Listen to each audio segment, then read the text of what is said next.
Hey guys, I thought I'd check in through video just to be different, and partly because if your inbox is anything like mine, it's groaning under the weight of 1,000 emails from people telling you what they're going to do in the current COVID-19 crisis and how they're going to keep you safe.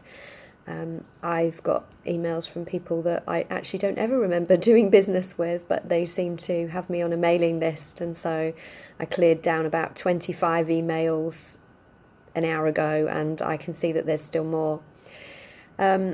Just hoping that you guys are all doing okay, and that for those of you in isolation, you've got everything you need. There's lots of advice going around about how to survive mentally, physically. Toilet paper seems to be the band-aid for most things. I'm not quite sure how you'd casserole it, but there was none on the shelves when we went the other day, and I showed you a few photographs of the bread aisle and the toilet roll aisle. We ended up with 4 rolls of a brand that we've never tried before, so that's good for them. Hope they stand up to the test. There was genuinely nothing. I work from home anyway, so I'm okay with isolation. I quite like my own company, peace and quiet, and that's how I write all my books and do my marketing, and I have things I go to like Flax and Marty. At the moment, those things are still on because we're quite small groups, but I'm imagining that very soon they'll start shutting down.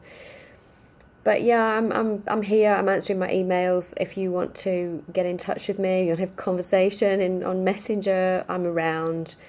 It's really hard to concentrate. I'm picking my times when I watch the news because I'm quite high empathy, and I tend to get really overwhelmed by the plight of other people.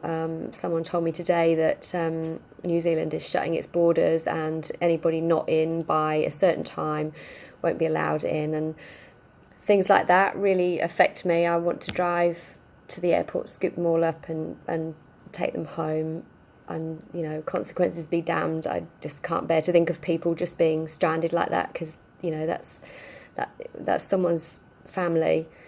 So yeah, I'm picking and choosing what I actually watch on the TV and the news, and avoiding the little quick fix ways to avoid the virus, which are turning out to be bogus.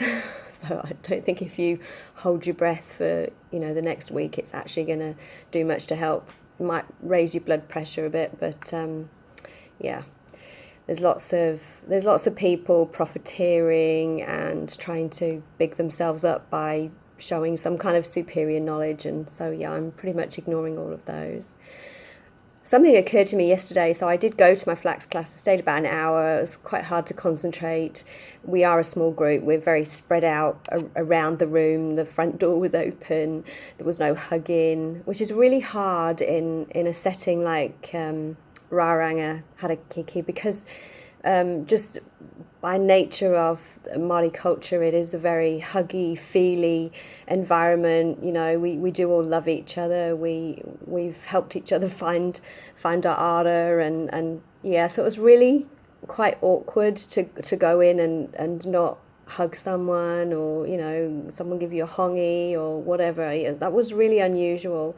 And there's an elderly lady who comes, and I knew her from the Te Reo class, and we just chatted for a bit, and she didn't make anything. She just sat there for a while, and then she went home, and I realised I missed a really important social cue, because what she actually told me was, I'm not making anything today, I'm just coming for the social aspect. And she sat there a while and she left, and I was making a kupinger, and it was complicated, and I kept going with that, and then I left. And I woke up this morning and thought I didn't even ask her if she had enough bread and toilet roll to get through, and she arrived pushing her walker, and she left the same way. And it's made me think I need to be more astute, and I need to be kinder and more aware of people's needs. So yeah, I'll try and find out where she lives, and if someone will tell me, and check that she is actually okay, because I really missed the boat on that.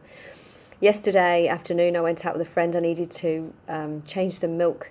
Got the wrong almond milk, got the real sugary high one, and I didn't really want to be drinking that for 2 weeks if I ended up in isolation. And the supermarkets were just crazy. It was just everybody running out with toilet roll. I mean, what do they actually think they're going to do with all that toilet roll? If they need that much toilet roll for 2 weeks, then, you know, there's a bigger problem going on there. But my friend waited for me in the car park, and she saw so many near misses, or people talking on the phone while driving. There was just so much going on that shouldn't have been. It's like everybody just left their heads. We actually saw a truck hit a parked car, ended up on a little bit of a car chase, which we managed to mess up, and we came back and we left a note for the driver and left her my phone number. So trying to walk through that at the moment, because we do know who the truck belonged to. But yeah, I think I need to be more aware of what's going on around me, and maybe that's the lesson from this, is actually to be kinder, to try and scoop people up, and the consequences in some instances, you know, we're just going to have to ride them. For those of you on my mailing list, I'm going to do some price reductions from the books that I sell on my own website. So watch out for those, because I'm aware that, yeah, there's a lot of people cooped up, but also that if they're not working, there's no money. So I don't think it's fair. I don't charge a lot for my books, but it's not fair to necessarily charge full price. So for those on my mailing list, I will be sending out a discount voucher soon, so you can catch up on any you haven't read.